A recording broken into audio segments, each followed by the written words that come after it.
বিসমিল্লাহির রহমানির রহিম। আজকের এই খালকাটা অনুষ্ঠানে ধরা খালকাটা ও পুনর্খনন অনুষ্ঠানে উপস্থিত মুরব্বীবর্গ, উপস্থিত মা বোনেরা, এলাকাবাসী ভাইরা, দলীয় নেতৃত্ব এবং কর্মী ভাইরা, আসসালামু আলাইকুম।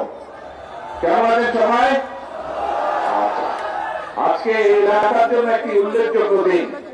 এই যে খাল যেটি আনুষ্ঠানিকভাবে পুনর্খননটা উদ্বোধন করলাম আমরা, এই খালটি আপনারা জানেন, বিশেষ করে মুরব্বী যারা আছেন আপনাদের নিশ্চয়ই অনেকেরই বয়স যাদের মোটামুটি হয়েছে, 60-এর বেশি যাদের বয়স বা 60 বছর বয়স, আপনাদের অনেকেরই খেয়াল আছে শহীদ রাষ্ট্রপতি জিয়াউর রহমান আজ থেকে 45 বছর আগে এই খালটি খনন করতে এসেছিলেন।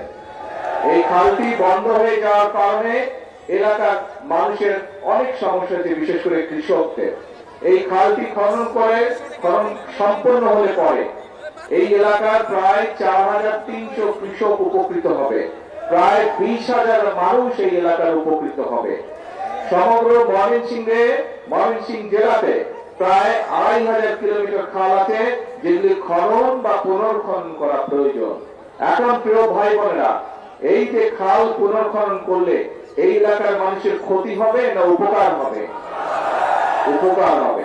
প্রিয় ভাই বোনেরা, ঠিক একইভাবে কৃষক বলুন, সাধারণ মানুষ বলুন, যাদের পাশ দিয়ে খালটা যাবে তাদের কম বেশি উপকার হবে। এই যে আপনারা যে বিএনপি কে ভোট দিয়ে সরকার গঠন করেছেন, আমাদের লক্ষ্যই ছিল, আমাদের উদ্দেশ্যই ছিল যে আমরা সরকার গঠন করতে সক্ষম হলে আমরা এরকম খাল খনন করব। আমাদের লক্ষ্য ছিল যে আমরা সরকার গঠন করতে সক্ষম হলে আমরা নারীদেরকে স্বাবলম্বী করার জন্য মায়েদের হাতে আমরা পরিবার ভিত্তিক মায়েদের হাতে আমরা ফ্যামিলি কার্ড তুলে দেবো। সেটির কাজও আমরা শুরু করেছি, নিশ্চয়ই আপনারা খবরে দেখেছেন না? আমরা বলেছিলাম শুধু কৃষকদের খাল খনন, কৃষকদেরকে সহযোগিতা করার জন্য, যাতে বছরে অন্তত একবার হলেও তাদেরকে সরাসরি ভাবে আমরা সহযোগিতা করতে পারি। সেই জন্য আমরা ফ্যামিলি কার্ডের মতন কৃষক ভাইদের কাছে কৃষক কার্ডও দেব। সেটির কাজ আলহামদুলিল্লাহ আমরা শুরু করেছি। আমরা বলেছিলাম যে আমরা সরকার গঠন করতে সক্ষম হলে এই যে গ্রাম অঞ্চলে যে স্কুলে বাচ্চারা, ছোট ছোট বাচ্চারা আছে, প্রাইমারি স্কুলে বাচ্চা আছে, এই বাচ্চাদেরকে আমরা নতুন স্কুলের পোশাক দিব, এই বাচ্চাদেরকে আমরা বই খাতা নেওয়ার জন্য নতুন ব্যাগ দিব, স্কুল ব্যাগ দিব। সেটির কাজও চলছে। ইনশাআল্লাহ জুলাই মাস থেকে সমগ্র বাংলাদেশে পর্যায়ক্রমিকভাবে সকল প্রাইমারি স্কুলের বাচ্চাদের কাছে আমরা নতুন কাপড় পৌঁছে দিব, তাদেরকে নতুন স্কুল ব্যাগ পৌঁছে দিব। প্রিয় ভাই বোনেরা, আমরা বলেছিলাম যে আমরা সরকার গঠন করতে সক্ষম হলে আমরা এই যে এলাকায় বিভিন্ন মসজিদ, মাদ্রাসা আছে, অন্য ধর্মের যে ধর্মীয় প্রতিষ্ঠান আছে, এইখানে যারা ব্যক্তি আছেন, মুসলমানের ইমাম খতিব আছেন, মসজিদ মাদ্রাসায় অন্য ধর্মের যে ধর্মীয় গুরু আছেন, তাদের জন্য আমরা সম্মানের ব্যবস্থা করব। আমরা সে কাজটি আলহামদুলিল্লাহ আল্লাহর মতে আমরা শুরু করেছি, ধীরে ধীরে আমরা নিয়ে যাচ্ছি। এখন প্রিয় ভাই বোনেরা, এই যে কাজগুলো করছি কম বেশি, আমরা বলেছিলাম যে আমাদের দেশের অসংখ্য তরুণ আছে, ছেলে হোক মেয়ে হোক, যাদের হয়তো শিক্ষার আলো আছে কিন্তু তাদের হয়তো কর্মসংস্থান নেই। আমরা বলেছিলাম যে আমরা সরকার গঠন করতে পারলে আমরা ধীরে ধীরে আমরা সমগ্র বাংলাদেশে যে আমাদের ভোকেশনাল ইনস্টিটিউশন আছে এগুলোকে জোরদার করব। প্রয়োজন হলে আমরা নতুন ব্যবস্থা নিব, যাতে করে আমাদের ছেলেরা, আমাদের মেয়েরা টেকনিক্যাল নলেজটা তারা পেতে পারে এবং দক্ষ মানুষ হিসেবে গড়ে উঠতে পারে। ফলে দেশি হোক বিদেশি হোক, যাতে করে তারা কর্মসংস্থানের ব্যবস্থা করতে পারে। এই কাজও পর্যায়ক্রমিক ভাবে আমরা শুরু করেছি। এখন প্রিয় ভাই, এখন প্রিয় ভাই বোনেরা, আপনারা নিশ্চয়ই খেয়াল করেছেন এই যে এখানে যারা আছেন আপনারা প্রত্যেকেই কম বেশি সংসারী মানুষ আছেন না? এখানে সংসারী মানুষ আছেন। সংসার যখন চলে, সংসারে তো বিভিন্ন রকম সুবিধা অসুবিধা, বিপদ আপদ আসে না? বিপদ আপদ আসে।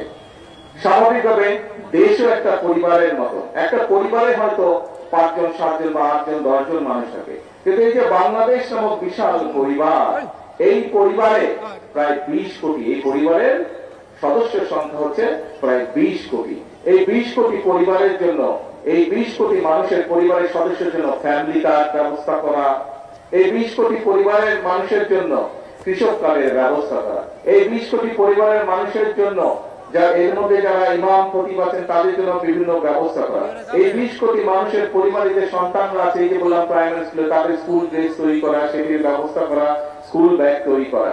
এর বাইরেও এই 20 কোটি মানুষের জন্য চিকিৎসার ব্যবস্থা করা, এই 20 কোটি মানুষের জন্য শিক্ষার ব্যবস্থা করা, সন্তানদের শিক্ষার ব্যবস্থা করা। এগুলা কি একদিনে করা সম্ভব? একদিনে করা সম্ভব না। আপনার সংসারে বিভিন্ন রকম সুবিধা অসুবিধা থাকে। মানুষ 20 বছর, 25 বছর, 50 বছর, 60 বছর, 70 বছর সংসার করে, কিন্তু টুকটাক সমস্যা তারপরেও তো রয়ে যায়, তাই না? এখন সংসারে যেমন সমস্যা থাকে, দেশেও সমস্যা থাকে, কিন্তু আমরা যদি সকলে ঐক্যবদ্ধ থাকি, তাহলে এই যে আমি জিজ্ঞেস করলাম আপনাদেরকে, খাল খনন যদি আমরা করতে পারি, তাহলে উপকারটা কাদের হবে? আপনাদের উপকার হবে না ক্ষতি? আপনারা বলেন উপকারটা আপনাদের হবে। ঠিক একইভাবে ফ্যামিলি কাজ যদি আমরা মায়েদের হাতে পৌঁছে দিতে পারি, উপকারটা হবে সাধারণ ক্ষেত্রে মানুষই করে।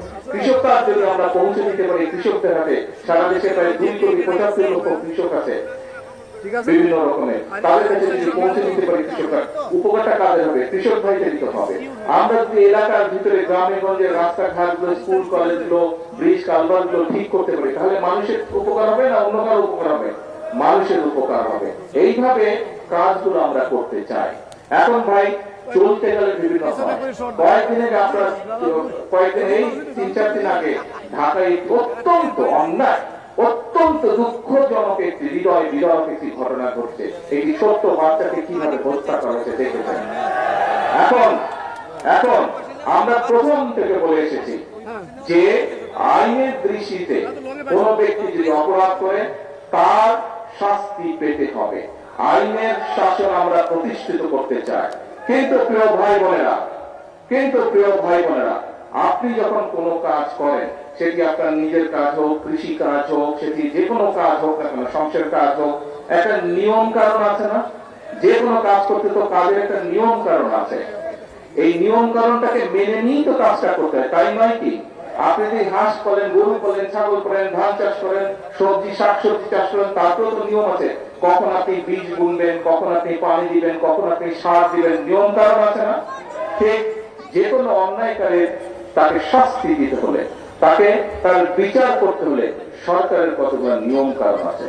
এখন আমরা খেয়াল করছি প্রিয় ভাই বোনেরা, গত কয়েকদিন ধরে কিছু সংখ্যক মানুষ, আপনারাও খেয়াল করেছেন, পত্র পত্রিকায় দেখেছেন, আপনারা রেডিও টিভিতে দেখেছেন, আপনারা কিছু সংখ্যক মানুষ একটা পরিস্থিতি তৈরি করার চেষ্টা করছে। রাস্তাঘাট বন্ধ করে দিচ্ছে, যানবাহন চলাচল বন্ধ করে দিচ্ছে, এখানে আগুন ধরাচ্ছে, ওখানে উত্তেজনা সৃষ্টি করছে।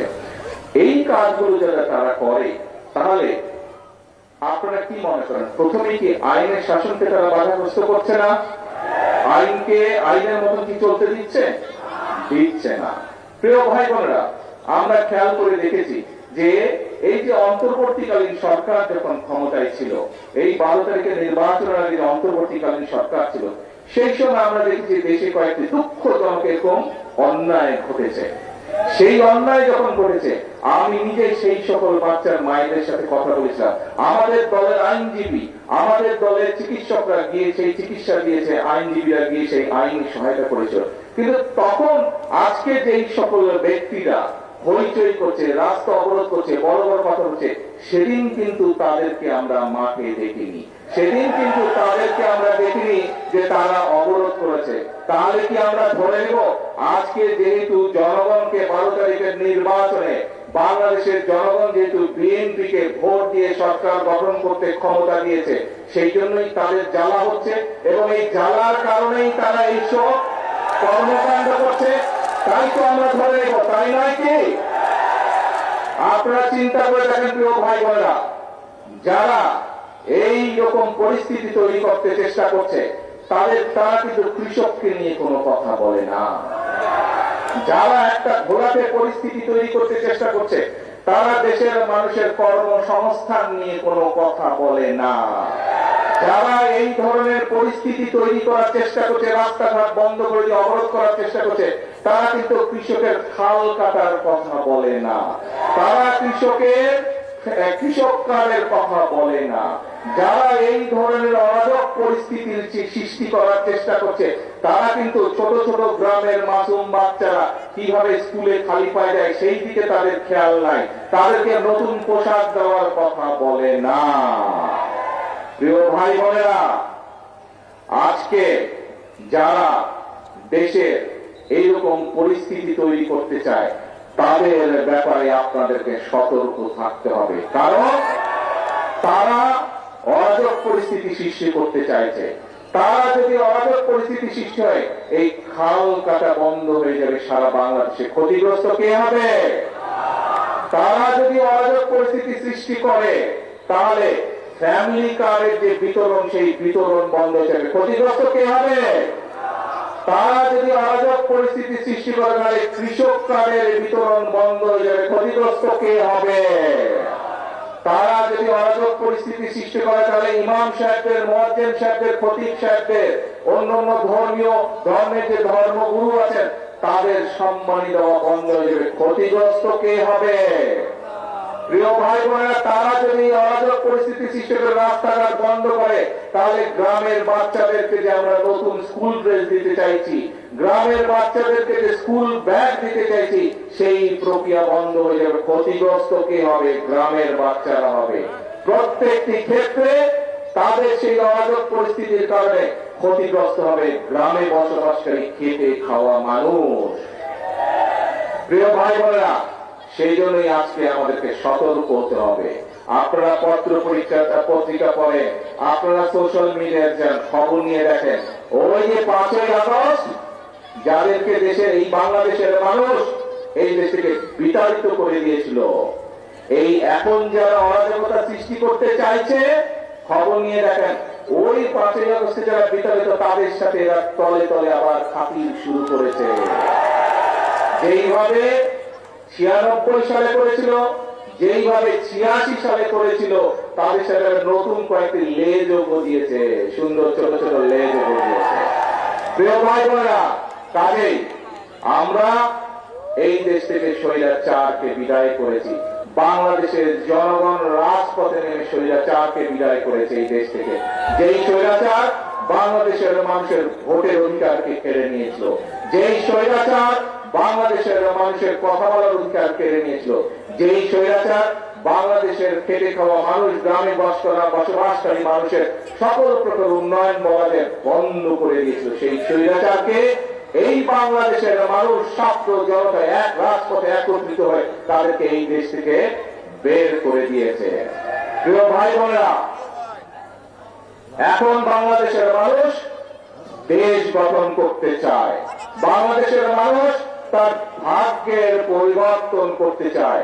ভাগ্যের পরিবর্তন যদি করতে হয়, আমাদের 20 কোটি মানুষের 40 কোটি হাতকে সক্রিয় করে তুলতে হবে। আমাদের 20 কোটি মানুষের 40 কোটি হাতকে কাজে ব্যবহার করতে হবে।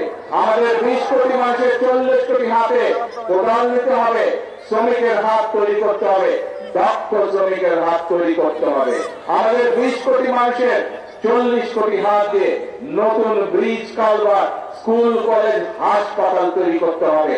তাহলেই আমরা এই দেশের মানুষের ভাগ্য পরিবর্তন করতে পারবো। প্রিয় ভাই বোনেরা, আমি আজকে এই বক্তব্যে সংক্ষেপে বিএনপির পরিকল্পনা, দেশ নিয়ে, দেশের মানুষকে নিয়ে বিএনপির যে পরিকল্পনা, সেই পরিকল্পনার কথা আপনাদের সামনে তুলে ধরলাম। একই সাথে আপনাদের সামনে আমি তুলে ধরেছি কিভাবে কিছু লোক ষড়যন্ত্র করছে এই পরিকল্পনাগুলোকে ভেস্তে দেওয়ার জন্য। যে পরিকল্পনার কথা আমি আপনাদের সামনে তুলে ধরেছি, সেই পরিকল্পনাগুলো আপনারাই বলেছেন যদি এগুলো সফল হয় কারা উপকৃত হবে? কারা? কি ভাই, কারা উপকৃত হবে? এই পরিকল্পনা, বিএনপির পরিকল্পনা সফল হলে কৃষক কার্ডের পরিকল্পনা, ফ্যামিলি কার্ডের পরিকল্পনা, ইমাম খতিব সাহেবদের সম্মানের ব্যবস্থা, এই খাল খনন কর্মসূচি, বাচ্চাদের স্কুলের ড্রেস, এইগুলো যদি আমরা সফল করতে পারি, উপকার কাদের হবে? আপনাদের উপকার হবে। কারণ এই দেশের মালিক কারা? জনগণ। বিএনপি সরকার সেই জনগণের ভাগ্যের পরিবর্তন করতে চায় জনগণকে সাথে নিয়ে।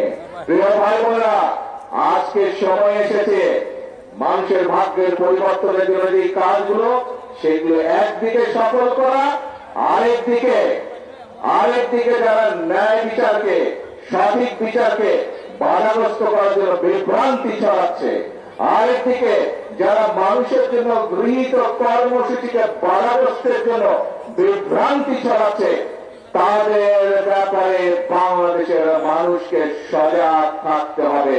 পারবেন আপনারা সজাগ থাকতে? আমাদের সকলকে সজাগ থাকতে হবে। মনে রাখতে হবে এই দেশের মালিক জনগণ।